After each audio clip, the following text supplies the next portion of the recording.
સુરતના વરાછાના રેઠાણક વિસ્તારમાં કોમર્શિયલ કામ થતા મીટર પેટીમાં આગ લાગતા ફાયર ટીમે આગ પર કાબુ મેળવ્યો હતો। નીલકંઠ સોસાયટી બાપા સીતારામની મઠલી પાસે પાવરના મીટરમાં આગ લાગતા ફાયર વિભાગને જાણ કરાઈ હતી। રહેણાંક વિસ્તારમાં આગને પગલે ફાયર લશ્કરો તત્કાલીન ઘટનાસ્થળે પહોંચ્યા હતા। યુદ્ધના ધોરણે આગ ઉપર પાણીનો માળો ચલાવી કાબુ મેળવ્યો હતો। આગની જાણ કાપોદ્રા અને ડુભાલ ફાયરને જાણ થતા ફાયરની 4 ગાડીઓ કાફલો ઘટનાસ્થળે પહોંચી ગયો હતો। ત્યારબાદ આગ ઉપર કાબુ મેળવી લેવાયો હતો। મારું નામ કિરણ પટેલ, કાપોદ્રા ફાયર સ્ટેશનનો ઇન્ચાર્જ ઓફિસર। ઘટનામાં એવું છે કે અહીંયા 10 બાય 10 ની રૂમ હતી, નીચે મીટર પેટીના બોક્સ હતું, મીટર પેટી શોર્ટ સર્કિટ થયેલી મીટર પેટીમાં અને આગ લાગેલી। ઉપરના મારે કઈ સાડીના સ્ટોન ટીપકીનું કામ ચાલતું હતું અને બીજા મારે ટેલરિંગનું કામ ચાલે છે, રેડીમેડ શર્ટનું કામ ચાલે છે।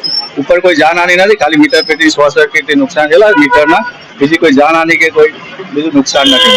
ફાયરની ગાડી કેટલી આવી? ફાયરની ગાડી 2 ફાયર સ્ટેશનથી આવેલી, ડુંબાલ ફાયર સ્ટેશન ને કાપોદ્રા ફાયર સ્ટેશન, કુલ 4 ગાડી આવેલી।